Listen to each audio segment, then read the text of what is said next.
வணக்கம் தோழா, உங்கள் ஆர்ஆர்கே. ஒவ்வொருவரிடமும் தனித்திறமை உண்டு தோழா. சிலருக்கு ஊக்கமும் சிலருக்கு ஆக்கமும் தரதான் ஆளில்லை தோழா.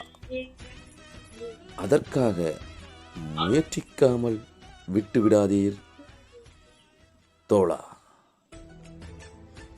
நடைமுறை வாழ்வில் சாதாரண விஷயத்தை சதா நினைத்து கொண்டே இருந்தால்